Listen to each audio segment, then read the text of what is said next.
ராம் யோகாலயம் சார்பாக வணக்கங்கள். இன்றைக்கி பார்த்தீங்கன்னா தோல் சம்மந்தப்பட்ட பிரச்சனைகள் அதிகம் பாதிக்குது. அதாவது இளம் வயதிலேயே முகப்பரு, தோல் அலர்ஜி சம்மந்தப்பட்ட பிரச்சனைகள், அங்கேயே பார்த்தீங்கன்னா ஒரு கருப்பாக ஒரு விட்டு மாதிரி இருக்கும். இந்த மாதிரி பிரச்சனைகள் நிறையா இருக்குது. இந்த தோல் பிரச்சனைகளை எளிய முறையில் எப்படி நம்ம குணப்படுத்தலாம் அப்படிங்கிறத பற்றி இன்றைக்கி நம்ம ஒரு முத்ராஸ் பற்றி நாங்கள் பார்க்க போகிறோம். அந்த முத்ராஸ் பார்த்தீங்க அப்படின்னா வருண முத்ராஸ்.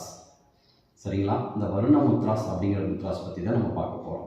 இப்போ பார்த்தீங்கன்னா நான் பத்மாசனம் உட்காந்துருக்குறேன். முடிஞ்சவங்க பத்மாசனம் உட்காரலாம், இல்லாதவங்க சமணம் போட்டு நீங்கள் உட்காந்துக்கலாம். சரிங்களா? இப்போ பார்த்தீங்கன்னா இது பார்த்தீங்கன்னா சுண்டு விரல் இருக்குது இல்லைங்களா? சுண்டு விரலும் கட்டை விரல், அதாவது சுண்டு விரலுடைய நுனியில் இந்த கட்டை விரலில் அழுத்தம் கொடுக்கணும். சுண்டு விரலுடைய நுனியை இந்த கட்டை விரல் அழுத்தம் கொடுத்து மற்ற 3 விரல்கள் நேராக இருக்கும். நல்லா அழுத்தம் மட்டும் கொடுக்கணும். என்ன பண்ணணும்னா மடியில் வச்சுக்கணும், கண்ணை முடிக்கணும். உங்களுடைய கவனங்கள் ஃபுல்லாக அந்த இடத்துலையே தான் இருக்கணும். அந்த அழுத்தம் அப்படிங்கிறது இருந்துகிட்டே இருக்கணும். ரொம்பவும் அழுத்தக்கூடாது. அழுத்திட்டு அந்த அழுத்தம் நினைவுகள் ஃபுல்லாக அந்த முத்ராஸ் மேலேயே பதிவு பண்ணணும். ஒரு 5 டைம்ஸ் கவுண்டிங் பண்ணிவிட்டு அப்புறம் ப்ரீத்திங் மெதுவாக மூச்சு இழுத்து ஒரு 10 டைம்ஸ் ப்ரீத்திங் பண்ணணும்.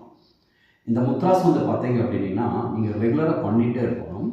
அதே மாதிரி முத்ராஸ் மட்டும் பண்ணினா பத்தாது. சில உணவு கட்டுப்பாடுகள், அதாவது உப்பு, ஆயில், இந்த ஃபாஸ்ட் ஃபுட் ஐட்டங்கள் இதெல்லாம் கம்மி பண்ணணும். வயிற்றை சுத்தமாக வச்சுக்கணும். வாரம் ஒரு நாள் பழங்கள் இந்த மாதிரி இது அதிகமாக நம்ம எடுத்துக்கணும். இந்த மாதிரி இருக்கிறப்போ ரத்தம் சுத்தமாகும். தசைகளுடைய தோலுடைய ஆரோக்கியம் கண்டிப்பாக நம்மளுக்கு மேம்படும். இன்றைக்கி நிறைய மேல் பூச்சி அது இதுன்னு பூசிகிட்டு இருக்கிறாங்க.